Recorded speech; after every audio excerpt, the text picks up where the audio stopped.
New heaven and new earth. Revelations 21 through 22. Though Christians have different views about how the end times will unfold, there are some important points of agreement. Christ is coming back again and will judge humanity. The powers of evil are doomed before Christ, and God promises a wonderful future for all who trust in Christ. The final 2 chapters of Revelation give us a glimpse into this future. A time when all things in this world marred by sin and evil will be restored to the life God intended for them since the beginning. Then I saw a new heaven and a new earth, for the first heaven and the first earth had passed away. And I heard a loud voice from the throne saying, "Look, God's dwelling place is now among the people, and he will dwell with them. They will be his people, and God himself will be with them and be their God. He will wipe every tear from their eyes. There will be no more death or mourning or crying or pain. And then I saw a new heaven and a new earth. For the first heaven and the first earth had passed away. And I heard a loud voice from the throne saying, "Look, God's dwelling place is now among the people, and he will dwell with them. They will be his people, and God himself will be with them and be their God. He will wipe every tear from their eyes. There will be no more death or mourning or crying or pain, for the old order of things has passed away." Revelation 21, 1 through 4. Many have understood this vision in Revelation to represent a restored Garden of Eden.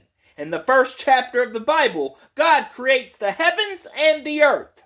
Genesis 1:1. In Revelation, he reveals a new heaven and new earth. Revelation 21:1. Adam and Eve ate from the tree that brought sin into the world instead of the tree of life. Genesis 2:9. In Revelation, the tree of life stands in the middle of the new holy city, bringing healing to the nations. Revelations 22:2. It's the happy ending to the great story of God. This story is also our story. One day, sin will be abolished, and death will be no more. In place of our tears and pain today, there will be infinite joy and life to the full. Lost souls from every nation, tribe, people, and language will be redeemed. Revelation 7:9. Hard-hearted rebels will become wholehearted worshipers. Those who are dead will live forever, face to face with Almighty God himself. Until that day comes, we draw encouragement from the stories of faithful men and women of God who have gone before us. We join in praise with our great King who says, "I am making everything new." Revelations 21:5. I am making everything new. Our great King who says, "I am making everything new." All right.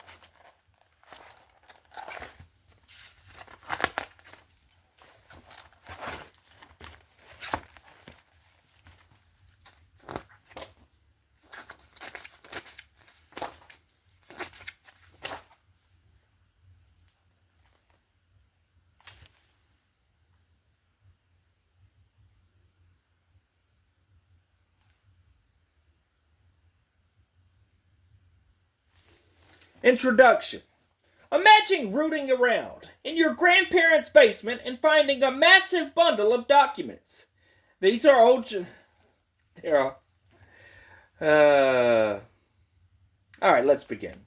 Imagine rooting around in your grandparents' basement and finding a massive bundle of documents.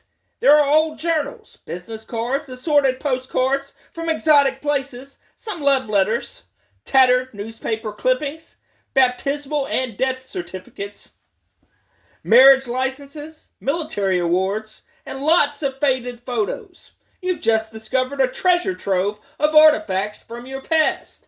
Think of all the stories that bundle represents. Trips, jobs, weddings, illnesses, births, achievements, and funerals. And altogether, those dusty old documents tell an even bigger story. The story of an entire family. In a sense, that's what the Bible is. It's an ancient collection of sacred records that God supernaturally guided his people to write, preserve, and gather. When we peruse this holy anthology of writings, we find poetry, history, genealogies, verbal snapshots, and so much more. From Genesis to Revelation, we encounter hundreds of individual stories, and altogether these smaller stories comprise one big story, the story of God's people and God's love for the world. How big a story are we talking? Try 750,000 words, give or take a few thousand, depending on which Bible translation you've got. Maybe the mere thought of reading a story that epic intimidates you. Fear not, millions have done it, and you can too. And here's some help along the way. This chronological guide is designed to give you a quick story-by-story overview of the Bible, the most read and most influential book of all time. The story of the Bible. Like all stories, the story of the Bible includes a few basic components. There are characters, the men, women, and families that the biblical story is about. There are also the characters of the spiritual realm, angels, demons, and the antagonist, Satan. But the main character is God, his son Jesus, and the Holy Spirit. The setting of the story takes place mainly in the Middle East, Asia, and Europe, though we do get occasional peeks into heaven.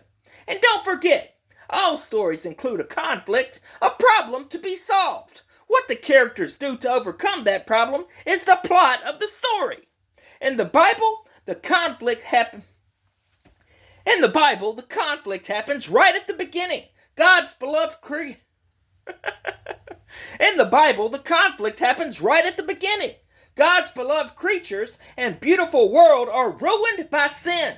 Adam and Eve's rebellion brings the curse of sin and death into their perfect lives and pristine world. What will God do to rescue his rebellious creatures? Shock of shocks, God handpicks an old, childless couple, Abraham and Sarah, and promises to make them into a great nation and bless the entire world through them. However, God's chosen family often fails to live as he commands. The Old Testament stories feature men and women who sometimes turn their hearts toward God, but other times turn their backs on him. Kingdoms and rulers rise and crumble. The curse of sin is not broken. Then, after the last book of the Old Testament, nearly 4 centuries pass.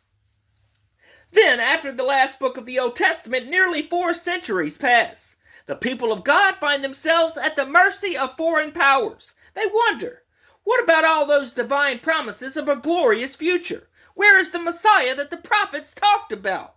Enter Jesus. This son born to Mary and Joseph of Nazareth is actually the Messiah promised in the scriptures. Jesus is the unlikely hero of God's story. And what does Jesus do? He gathers followers. He claims to be divine. He tells people to put their faith in him. After living a sinless life, he willingly suffers an excruciating death on a Roman cross, offering his life as the payment for sin. He then defeats death, walking out of a borrowed grave. His followers take his message of love, forgiveness, and new life to the ends of the earth.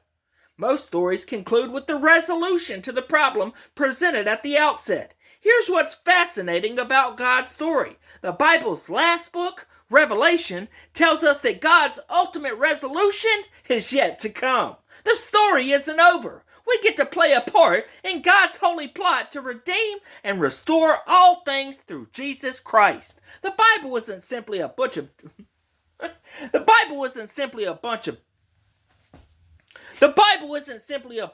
documents from the past. All right, here we go. Let's get this right now. The Bible isn't simply a bunch of documents from the past. It's that portion of God's story that the prophets and apostles recorded as examples for us. 1 Corinthians 10:11 NLT. Until Jesus returns, we get to add to that great unfolding story. When Christ returns, he will conclude his two-part mission to vanquish evil and make all things new.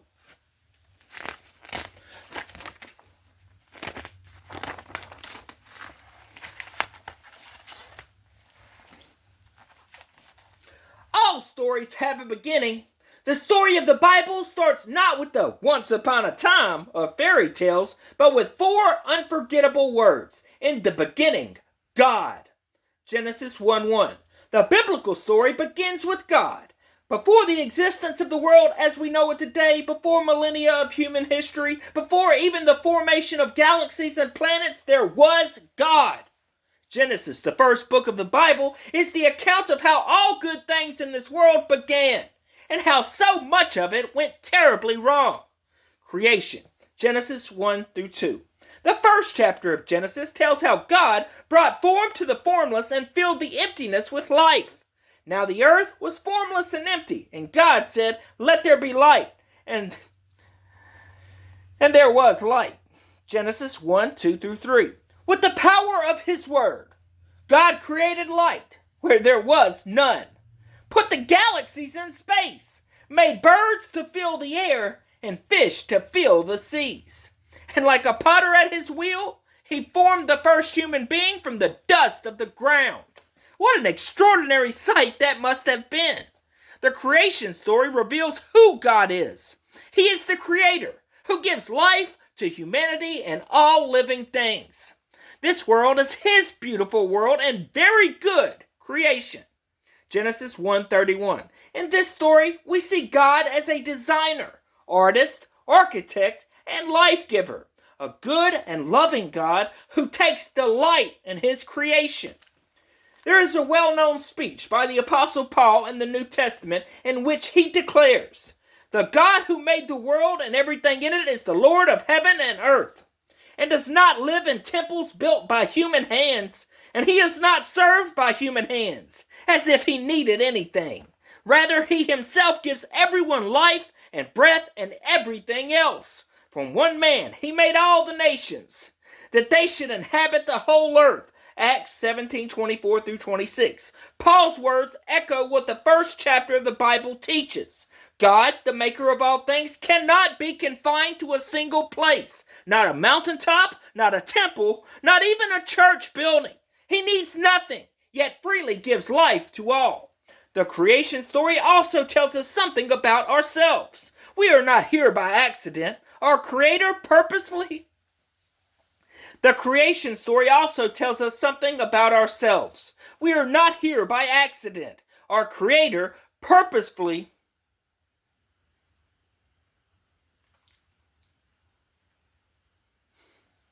The creation story also tells us something about ourselves. We are not here by accident.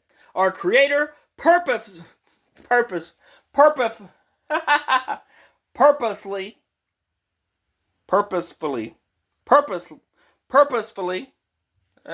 why don't I just say purposely? Purposefully. Okay. The creation story also tells us something about ourselves. We are not here by accident. Our Creator purposefully designed us to reflect himself.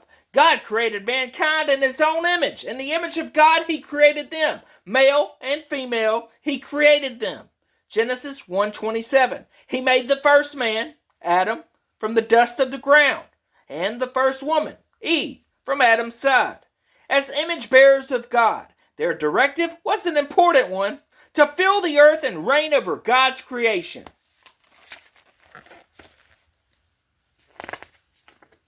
Day 1, God creates day and night by dividing light from the darkness. Day 2, God creates the sky and waters by separating the waters. Day 3, God creates the seas and dry land by gathering the waters together. God makes vegetation to grow on the land. Day 4, God creates the sun, moon, and stars to fill the day and the night. Day 5, God creates birds to fill the skies and fish to fill the seas. Day 6, God creates animals and humans to fill the land. Day 7, God rests on the seventh day and blesses it and makes it holy.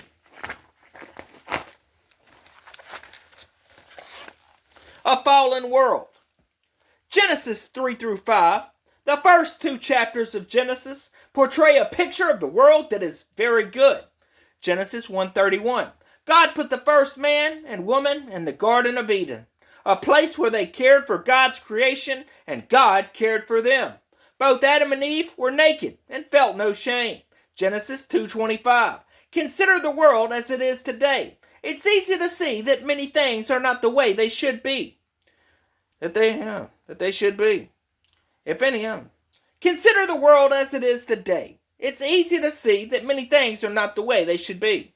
If everything was once so good, how did it go so wrong? The next chapter in Genesis answers this question. As image bearers of God, Adam and Eve had a choice: trust in the goodness of their Creator or go their own way, rebelling against the kind of life God had given them. God issued them one. Consider the world as it is today. It's easy to see that many things are not the way they should be. If everything was once so good, how did it go so wrong? The next chapter in Genesis answers this question. As image bearers of God, Adam and Eve had a choice: trust in the goodness of their Creator or go their own way, rebelling against the kind of life God had given them. God issued them one restriction: you must not eat from the tree of knowledge of good and evil, for when you eat from it, you will certainly die. Genesis 2:17. Deceived by a manipulative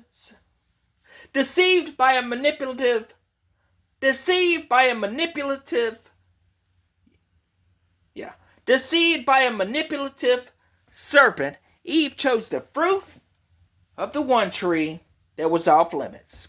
Revelation 12:9 and 22 point to the involvement of Satan, that ancient serpent, and this deception in the garden. Adam also ate the fruit, and things were never the same. Shame, followed by hiding from God, was their immediate response. Genesis 3:7 through 8. The man and woman had known only the goodness of God. In rebellion against their Maker, they came to know evil as well. They tried to hide from God, but it was no use. Sinful choices have consequences. Our decisions matter, just as they did for Adam and Eve. The first couple and all humanity thereafter was banished from the Garden of Eden. Sinfulness, corruption, pain, and death entered the world. Life became very difficult. Physical pain, hard work, broken relationships with each other and with God, and ultimately, death. The world was no longer the way it should be. The following stories in the book of Genesis gives a clear and at times disturbing portrait of the effects of the sin. This is especially seen in the story of two of Adam and Eve's sons, Cain and Abel. Cain, jealous that Abel's sacrifice was accepted by God when his was not, plotted to kill his own brother. The sin of jealousy overtook Cain, and he committed the first murder.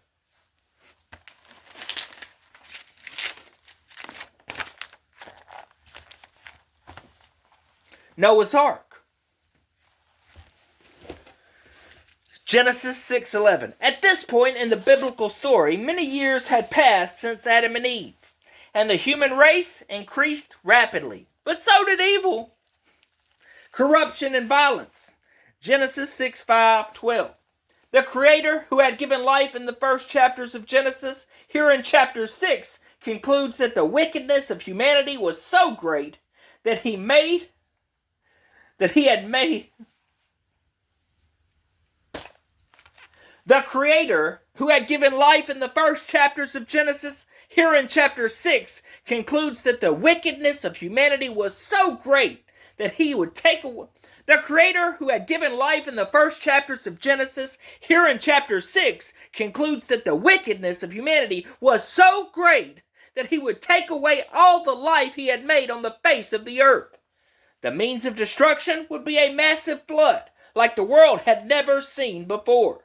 The flood story can be viewed as a kind of reverse creation story. It's the undoing of the created world that had become so corrupted. Yet there was one man who had found favor with God, Noah, whose name means comfort or relief, was a righteous and blameless person who walked with God. Genesis 6:8-9. God chose to save Noah and his family from his wrath against evil in the world. In a way, the life-destroying flood would bring about a new start for humanity, another beginning. By faith, Noah did exactly as God instructed and built a large ark. Then the flood waters came and covered the entire earth. For 1 year, Noah, his family, and many pairs of animals survived inside the ark. All other life on the land was destroyed. The breath of life we read about earlier in Genesis is snuffed out. Save for a few on the ark, finally the waters receded, and Noah and his family and all the animals exited the ark. God made an everlasting covenant with Noah and all living creatures. He declared that never again would he destroy the earth in a flood. The rainbow in the sky would be the sign of the covenant, a reminder that God will keep his promise. Genesis 9:12-17. Though it was a new beginning, the fallen state of humanity and of the world continued. It wasn't long before Noah and his family were acting sinfully and reaping the consequences.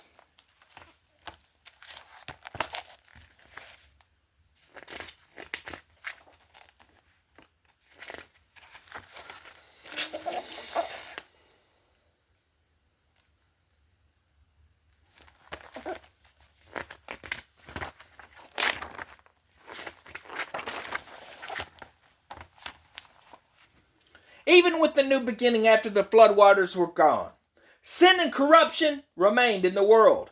Much of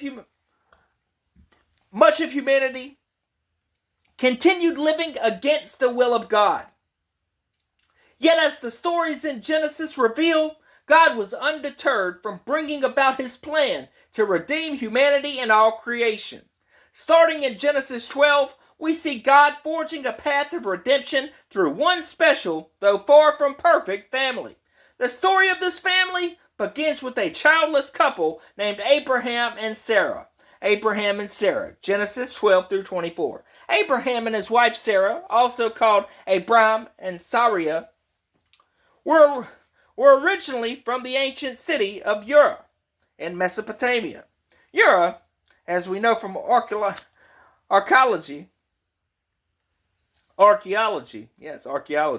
was a thriving center of commerce located at the Euphrates, along the Euphrates River.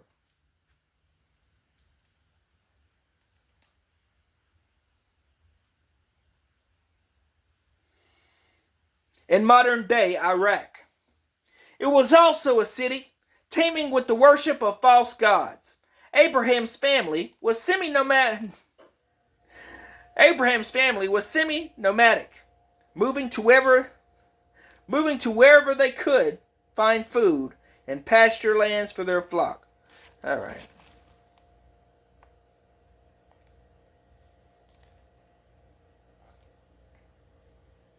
By faith, Abraham and his family left a thriving pagan city and followed God into a new and strange land. Genesis tells us that Abraham's faith in God